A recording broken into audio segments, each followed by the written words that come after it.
जय श्री राधे दोस्तों, केपी की वाणी चैनल में आपका स्वागत है। माता रानी का आशीर्वाद पाने हेतु कमेंट में जय माता दी अवश्य लिखे। वहीं अगर आप महाकाल के भक्त हैं तो कमेंट में हर हर महादेव अवश्य लिखे। यकीन जानिए माता रानी संग महादेव की कृपा आप पर और आपके पूरे परिवार पर अवश्य बरसेंगी और आप परिवार स्वस्थ एवं सुखी रहेंगे। साथ ही आपकी सभी मनोकामनाएं यथाशीघ्र अवश्य ही पूर्ण हो जाएंगी। दोस्तों, आज के वीडियो में आपको मई महीने में जिन राशि के जातकों के विवाह, सगाई, शादी के योग बन रहे हैं उसकी जानकारी देने जा रहा हूं। चूंकि वर्तमान समय में कई ग्रहों का राशि परिवर्तन हुआ है और इन ग्रहों के राशि परिवर्तन से जातकों के जीवन में विशेष बदलाव होने वाला है। अविवाहित जातकों को अधिक फायदा मिलने वाला है क्योंकि समय जो है अब शादी का सीजन का है, यानी आसान शब्दों में कहे तो शादी के सीजन का समय चल रहा है। और इस समय में अविवाहितों की जो उम्मीदें हैं वो अब पूरी होने वाली है। परमपिता परमेश्वर की कृपा से उनके जीवन में खुशहाली आने वाली है और वे परिणय सूत्र में बंधने वाले हैं। तो ये तमाम तरह की जानकारी आपको दूंगा। तो जैसा कि आपको अन्य वीडियो में आपने देखा होगा, विभिन्न प्रकार के चैनलों पे भी देखा होगा कि गुरु का जो है गोचर मेष राशि में हो चुका है, लेकिन राहु के साथ रहने के चलते गुरु चंडाल का योग बन गया है। इसके लिए कुछ राशि के जातकों को अप्रिय घटना या अप्रिय समाचार भी मिल सकता है। वहीं उन राशि के जातकों के विवाह में भी बाधा आ सकती है और कैसे उस गुरु चंडाल के दोष को आप दूर कर सकते हैं, तो ये तमाम तरह की जानकारी इस वीडियो में पूरी तरह से देखेंगे। इसके अलावा गुरु का जो उदय हुआ है 27 अप्रैल को, उससे किन राशि के जातकों को फायदा होने वाला है उसकी भी पूरी जानकारी हम लोग जानेंगे। तो विस्तार से सभी प्रकार की जानकारी आपको दूंगा। उससे पहले मैं आपको बता दूं कि अगर आप केपी की वाणी के चैनल पर पहली बार विजिट कर रहे हैं तो चैनल को सब्सक्राइब कर ले, साथ ही बेल आइकन को प्रेस करना ना भूले ताकि विवाह, सगाई और शादी से संबंधित सभी प्रकार की जानकारी आपको सर्वप्रथम प्राप्त हो सके। दोस्तों, यह एकमात्र ऐसा चैनल है जिस पर विवाह संबंध की जानकारी विस्तार से दी जाती है। इसमें ए से लेकर जेड तक की जानकारी दी जाती है कि आपकी शादी कब होगी, कहाँ होगी, कैसे होगी, किससे होगी, किस दशा में होगी, कितनी दूरी पर होगी, किस नाम से होगी, किस राशि से करनी चाहिए, जीवन साथी का रंग, रूप, स्वरूप, स्वभाव और उनका करियर कैसा होगा, आपका करियर कैसा होगा। अगर आप लव मैरिज करना चाहते हैं तो माता पिता की सहमति मिलेगी कि नहीं मिलेगी, ससुराल में घर द्वार कैसा होगा, सास ससुर का स्वभाव कैसा होगा, पति कितना पढ़ा लिखा होगा, पत्नी कितनी पढ़ी लिखी होगी। इसके अलावा संतान योग, राजयोग, भाग्य योग, भाव योग, सभी प्रकार की जानकारी अब आप केपी की वाणी से प्राप्त कर सकते हैं विस्तार पूर्वक। इसके अलावा भी अगर आपके मन में किसी प्रकार के सवाल होंगे तो उसके भी जवाब दिए जाएंगे। आप चाहे तो लिखित या मौखिक किसी भी माध्यम का चयन कर पूर्ण जानकारी ज्ञात कर सकते हैं। हमारा संपर्क नंबर 8521835670 है। एक बार और दोहरा देता हूं, 8521835670। आप डिस्क्रिप्शन बॉक्स में जाकर भी नंबर नोट कर सकते हैं। अगर आपको ज्ञात नहीं है डिस्क्रिप्शन बॉक्स क्या होता है तो आपको बता दें कि वीडियो को स्क्रॉल कर नीचे आए और वहां पर आपको नंबर मिल जाएंगे। तो यह तो जानकारी मैंने आपको प्राथमिक सेवाओं की दी है। अगर आपकी शादी में अड़चने आ रही है तो एक बार संपर्क कर सकते हैं। इसके अलावा अगर आपकी शादी तय हो चुकी है या तय होने वाली है और आपका वैवाहिक जीवन आप अपने हिसाब से सुखमय व्यतीत करना चाहते हैं तो आपको बता दें कि आप अपनी कुंडली मिलान अवश्य करा ले। भकुर दोष, नारी दोष और गण, इनका विशेष ख्याल रखें। मांगलिक जो दोष होता है उसका भी ख्याल रखें।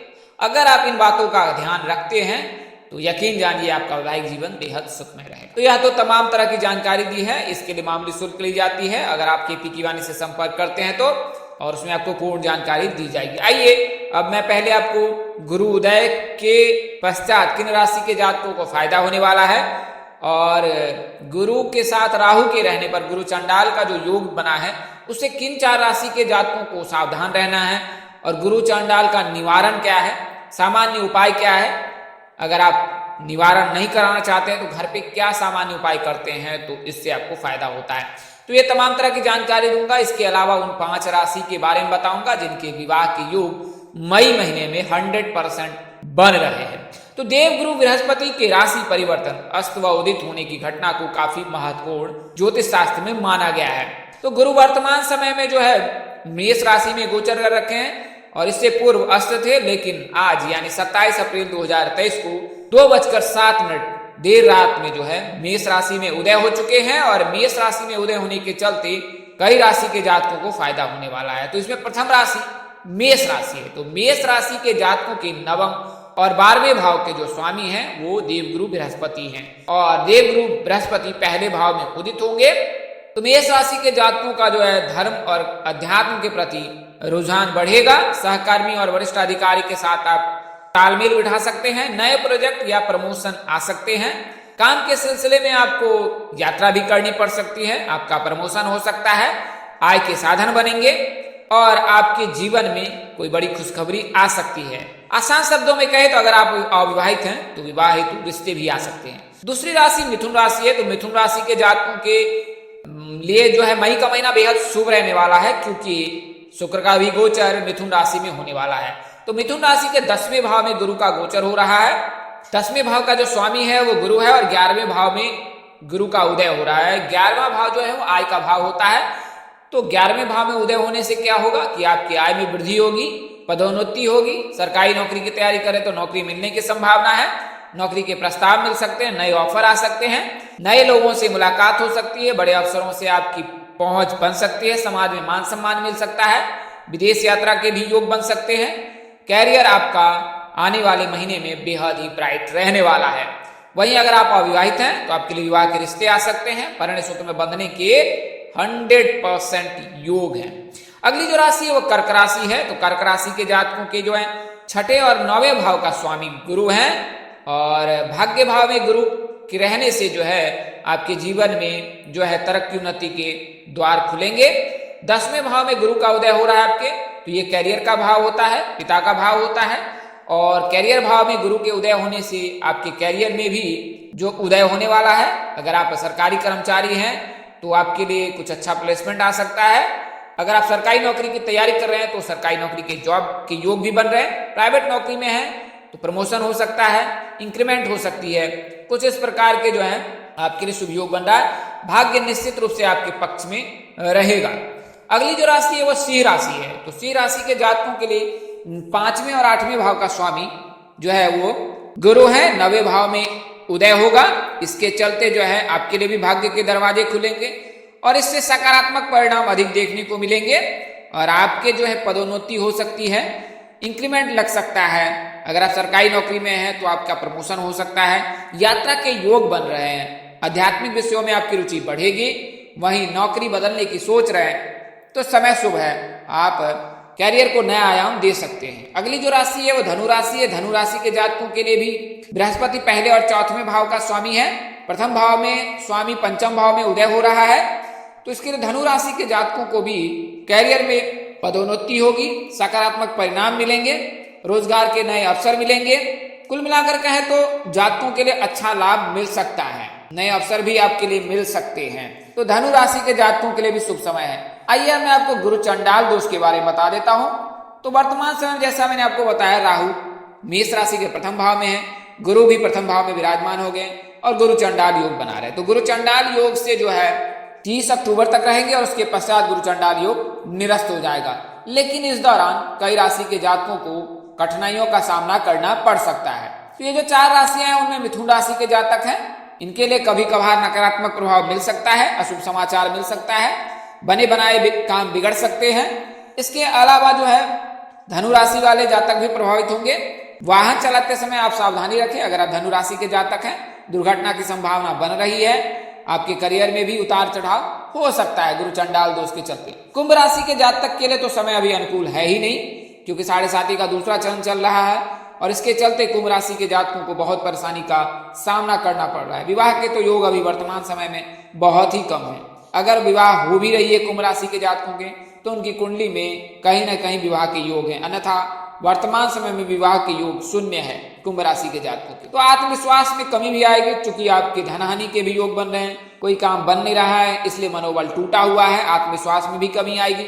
मन अशांत रहेगा। मन अशांत है तो चंद्रमा को मजबूत करें तो फिर मन मानसिक तनाव से आपको मुक्ति मिलेगी। आर्थिक स्थिति अच्छी नहीं रहेगी। निवेश की योजना बना रहे हैं तो निवेश से बचे, नहीं तो आपकी धन हानि के योग बन रहे हैं। इसके अलावा गुरु चंडाल योग का जो है वो मेष राशि के जातकों पर भी बुरा प्रभाव डाल सकता है। अब मैं आपको कुछ उपाय बता देता हूँ। इस उपाय को आपने करना है तो हल्दी और केसर का तिलक माथे पर लगाएं और रोज अगर घर से बाहर निकलते हैं तो उस समय तिलक और हल्दी का तिलक माथे पर अवश्य लगाएं। अगर माथे पर नहीं लगा सकते हैं तो ग्रीवा पर लगाएं, कंधे पर लगाएं। इससे भी गुरु चंडाल योग का प्रभाव छीन होता है। इसके अलावा अपने से बड़ों का सम्मान करें और उनके फैसले को ध्यान से सुने। नियमित रूप से भगवान गणेश जी, माता सरस्वती की पूजा अर्चना करें। वहीं भगवान श्री हरिविष्णु जी की पूजा उपासना आराधना अवश्य ही करें। देव गुरु बृहस्पति को प्रसन्न करने के लिए आप उपाय कर सकते हैं। तो गुरुवार के दिन जो है भगवान श्री हरिविष्णु जी की पूजा उपासना आराधना अवश्य करें। इससे गुरु मजबूत होगा। आप चाहे तो पीला पुखराज भी धारण कर सकते हैं, तो इससे जो है गुरु मजबूत होगा और गुरु चंडाल योग का जो है वो प्रभाव कम होगा। आइए मैं आपको उन राशियों की जानकारी दे देता हूं। तो प्रथम राशि मिथुन राशि है। जैसा मैंने आपको बताया है कि शुक्र का गोचर मिथुन राशि में होगा और जब शुक्र का गोचर मिथुन राशि में होगा तो इससे मिथुन राशि के जातकों के विवाह के योग बनेंगे। आपके लिए रिश्ते आ सकते हैं, रिश्ते तय भी हो सकते हैं और 30 मई तक जो है आप परिणय सूत्र में अवश्य ही बंध जाएंगे। तो अगर आप मिथुन राशि के जातक हैं तो आपके लिए विवाह के प्रबल योग है।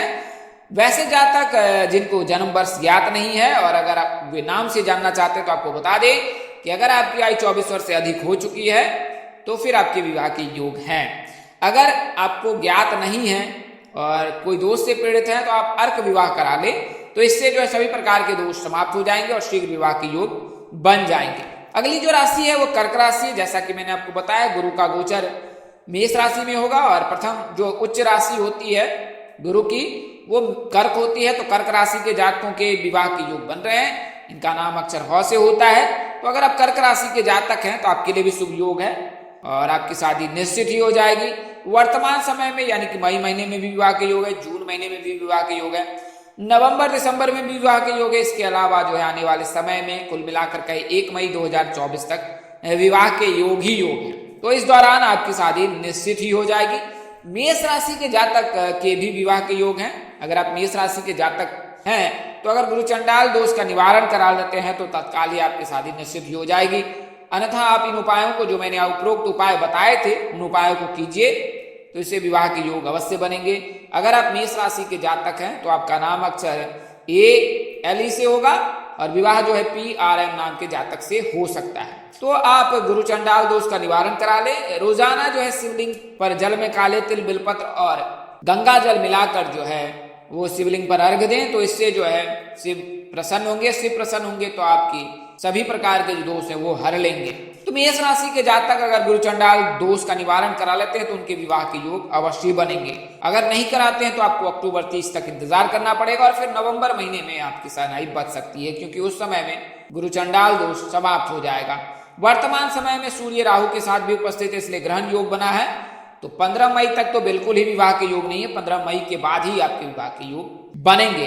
अगली जो राशि है तुला राशि। तुला राशि के जातकों के बारे में मैंने पूर्व के वीडियो में बताया, इस वीडियो में बता देता हूं। जो नए व्यूअर्स हैं उनके लिए मैं बता दूं कि वर्तमान समय में जो गुरु तुला राशि के जातकों के सप्तम भाव में विराजमान है और इस वजह से गुरु जब सप्तम भाव में विराजमान होते हैं तो उस जातक की शादी निश्चित ही जल्द हो जाती है। तो गुरु जो है लड़कियों के विवाह के कारक हैं। अगर गुरु मजबूत रहता है तो लड़कियों की शादी शीघ्र हो जाती है। तो आपके भी विवाह के योग प्रबल हैं और निश्चित ही आने वाले महीने में मई महीने में निश्चित ही आपकी शादी हो जाएगी। अगली और अंतिम राशि जो है वो धनु राशि। धनु राशि के जातकों के भी विवाह के योग। इनके राशि स्वामी जो है वो गुरु हैं, देवगुरु बृहस्पति, और आराध्य जो है वो भगवान श्री विष्णु जी हैं। तो अगर आप इनकी पूजा उपासना आराधना करते हैं तो आपकी शादी निश्चित ही हो जाएगी। धर्म कर्म में रुचि रखने के चलते ये बेहद धार्मिक प्रवृत्ति के होते हैं और इस वजह से धनु राशि के जातकों के लिए योग बन रहा है।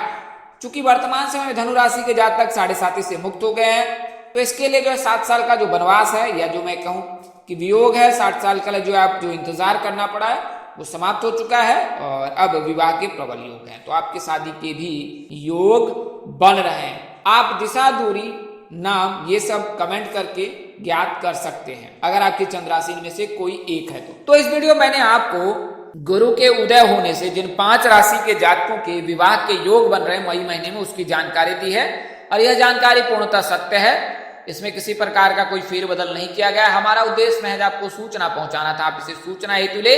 इसके अतिरिक्त अगर आप इनको मानते, अपनाते अथवा उपयोग करते तो इससे पहले अपने नजदीक के किसी प्रकांड पंडित अथवा ज्योतिष से अवश्य संपर्क कर लें। इस तरह की अनेक जानकारी के लिए हमारे साथ बने रहे।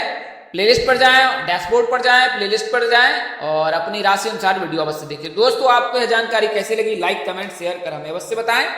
अगर आप मेरे चैनल पर पहली बार विजिट कर रहे हैं, चैनल के कार्यक्रम पसंद आए तो चैनल को सब्सक्राइब कर ले, साथ ही बेल आइकन को प्रेस करना ना भूलें। माता रानी कृपा से आपके चेहरे पर हमेशा मुस्कान बनी रहे, आप सब परिवार स्वस्थ एवं सुखी रहे। आप सभी के प्यार और स्नेह के लिए आप सबको हृदय से धन्यवाद करता हूँ। आप लोग इसी तरह हमारे साथ जुड़े रहें। इन्हीं शुभकामनाओं के साथ आपसे विदा लेता हूँ कि जल्द एक नए वीडियो और एक नई जानकारी लेकर आपके समक्ष हाजिर होऊंगा। तब तक के लिए मुझे इजाजत दी। नमस्कार, जय श्री राम दोस्तों, जय श्री कृष्णा, जय माता दी, जय वाहिगुरु।